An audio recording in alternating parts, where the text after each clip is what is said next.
Welcome back to Never Famous, where we dive into deep conversations about what's trending, controversies, and things flying under the radar in pop culture and beyond. Please hit the like, comment, and subscribe. We appreciate y'all for tuning in.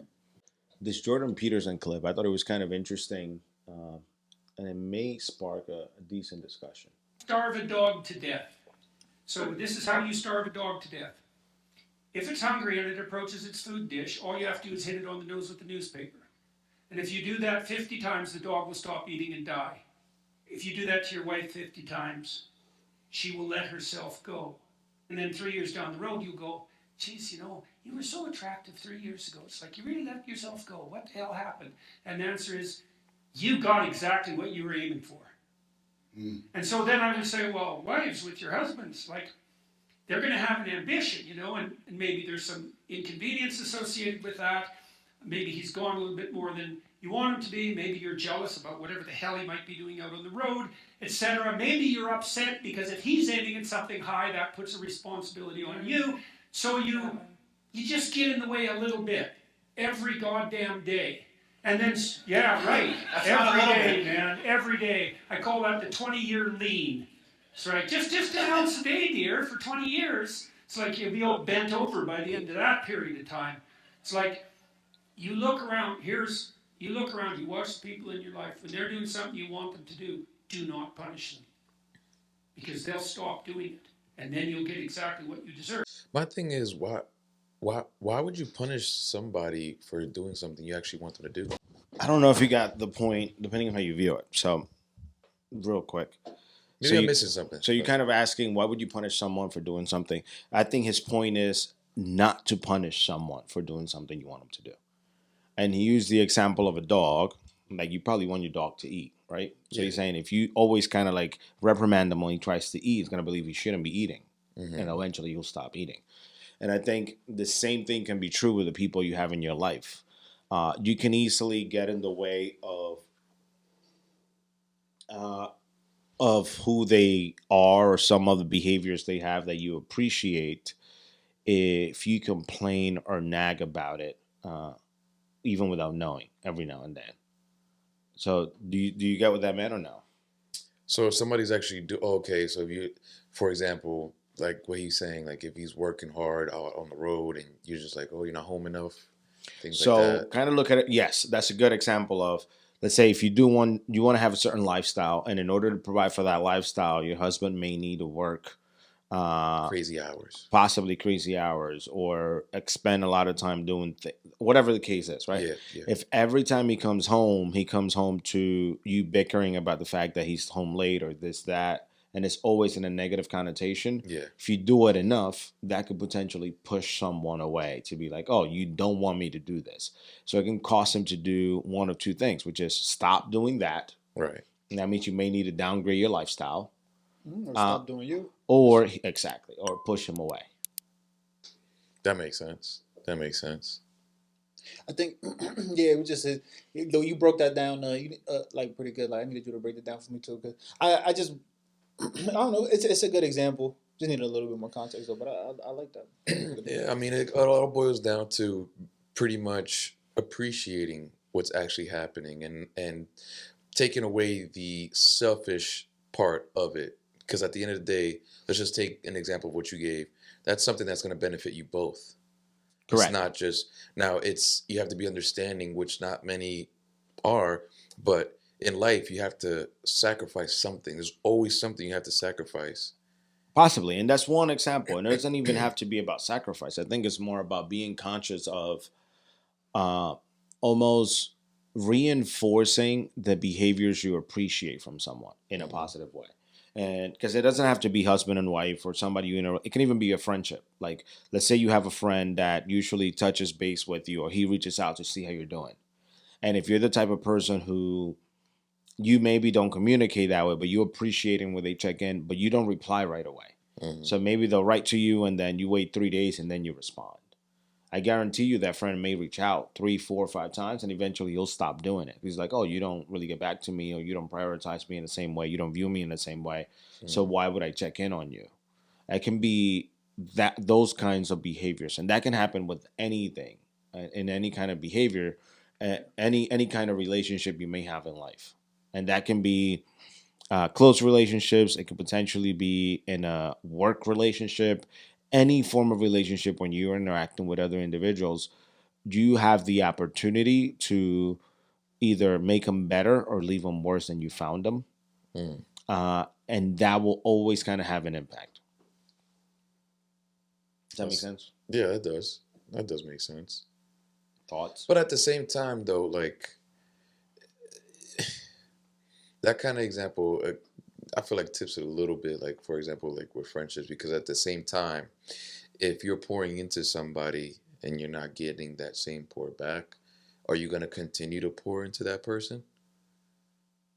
Well, that's what I'm saying. Like it's the same because the behavior is gonna reciprocate. Yeah. You got what I mean? So it's kind of like one of these scenarios where, let's say, you are the person. Let's say you're texting me often, like, and not doesn't have to be often, but Yeah. often enough. Like you're checking in maybe on my birthday, holidays, and like, how's it going? How's life? Whatever the case is, and I don't respond. Like after a while, like I either wait and like 3 days later I respond. That will potentially start affecting me. Like, oh, you're not really, Yeah. you don't view it in the same way, so you will stop doing it. So, but if I appreciated you checking in, my lack of response led to you stopping reaching out. So now it puts us in a position where you probably are not content with a friendship. And then I'm like, oh shit, Vinny's not even checking in anymore. So it created this division That's where we're both division. have different perspective, where I think you stopped caring, but it was my lack of responding that led to you saying, oh, I'm not going to be texting. Because I they don't didn't seem to be respond quick interested. enough. Yeah. That's a fact. That's the kind of person that I am. I ain't gonna lie. Like after a certain time, it's like it's just but so much that I'm gonna reach out. It's only but so much I can do, like you said. Mhm. Because then it's like, man, fuck it. Like why am I gonna keep chasing you? But it's the same. You can also think about it. Don't just think about it on how that other person is making you feel. Also view it more, which is the way I interpret it here was how you leave people. And a good example of this that I've heard before, somebody I worked with, as humans, if we imagine ourselves as a boat, wherever you go in the water, a boat leaves a wake. You know what I mean? Yeah. Behind. Yeah. That wake can be subtle or it can be very, very turbulent. So just keep that in mind. With every single interaction you have an opportunity to leave that person better or worse That's a good about you. That's a good comparison. You know what I mean? So That's like what good. kind of wake you want to leave behind. And that can be with anything and everything you do. But if right, you're dealing with somebody that again doesn't really give you that same energy, right? Are you gonna still, you know what I mean? Like where is the breaking point? So you to see, it? so that's what I'm saying. I like your wake theory for day to day life, like in a casual, just passing what by if you're- people, yeah. like being nice and polite to people, and always like rubbing people like in a good way. Like I get that theory, but on a long term life shit, if I thought me and you were friends, and I'm consistently like trying to keep up with our friendship, and I'm like, look, and I'm Adi, come with this and that, and then you be like You're not shooing me putting that away, same- or you don't but like really fuck with me, remember, then but I understand because I Yeah. understand you got your own life and you busy and all that shit, but it's never gonna kill you one day to just. that's what I'm saying. So then at that point, it's no longer your wake. The wake the other person is leaving by ignoring and not responding is pushing you away. So something that has simultaneously happened from everybody who's involved in the interaction. You know what I mean? So there will be scenarios where you're like, oh, I'll probably need to step away just based on what that person is doing. But then it's up to that individual to figure out and be like, hey, maybe it was you at that point in time. And I just choose to try and look internally because I can control me. You know what I mean? Yeah. And I think it's better if I approach life with a perspective of like, oh, I'm gonna focus on what I can control, which is me and my actions. And like, if I appreciate something, I'm gonna interact with those things that I appreciate and acknowledge those, as opposed to quickly going into the, what if that other person is doing this, or if that person stops replying? Yeah, sometimes, hey, they stop replying. I try reaching out a few times. I'm gonna go back. I'm gonna have to like step away because right now it's not being reciprocated. Yeah. But I can be content that on my end of the bargain, I try to reach out or I try to be there. And it can be the same thing on a, like if you're in a emotional relationship with a woman It can be with some friends. It can be even you and your boss, whatever the case is. You can kind of follow the same mentality and just change the context of the circumstances you're in. Because some stuff is like a professional relationship, so the kinds of interactions are going to be very, very different. But you still leave a wake behind you. I think, but if I'm now that I'm thinking more about it, I think everything that he said really ties in closest to that first example that you gave about like a husband and a wife, and the wife nagging. That's an easy one Yeah. to think about because that's often portrayed in social media, online, TV shows. Because it's something that's happening more the nagging consistently. wife, right? Yeah. But I think the same thing can be said the other way around.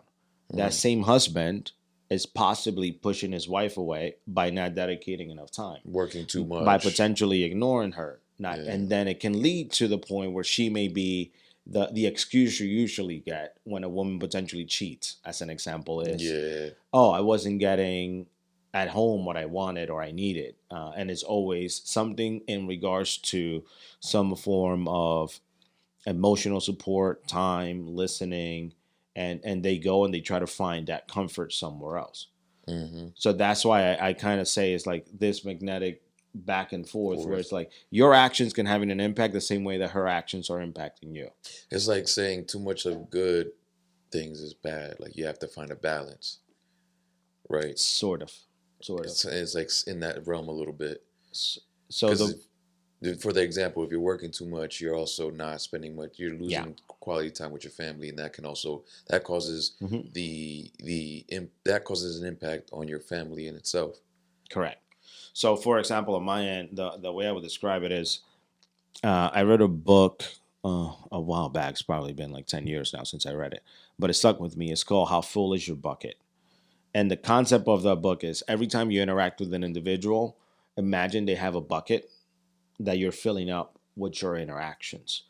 And you're filling up with positive interactions. So the more positive I give you, your bucket is filled. The day that I do something negative, I'm taking away from the bucket, right?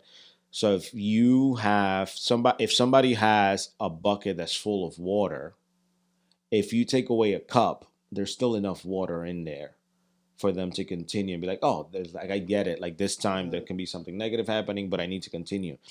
But if that bucket is depleted and there's nothing in it, and you try to take water out of it, there's nothing to pull from. Right. So it's more about how do we keep that balance, and I like to kind of share that with men, because it's always easy to say, "Oh, women be nagging, or women do this, women do that," but are you doing your part and keeping that bucket full in your relationships in your life? That bucket can be with your significant other, can be your friendships, can be your coworkers, can be your partners, whatever the case is. Are you keeping those buckets full enough that when you got to pull from them, they're not going to affect you as deeply? Yeah, because you got to remember, in life, you don't just wear one hat, right? You wear your hat for work. Then when you come home, you wear your dad or a family man hat. And then when it's just you and your wife, then you're wearing your husband hat. Like you got to know how to balance these different costumes, for lack of better words, just to make sure that you're keeping a well-rounded, aspect of things around you. You know what I mean? But I think the key in this message is more control you. Like when something results in something that you didn't want it to be, it was kind of like, oh, it's what you wanted it to be. You just were taking actions that led to it, and you didn't recognize them. Please hit the like, comment, and subscribe. We appreciate y'all for tuning in. It's been another episode of Never Famous. Thank you.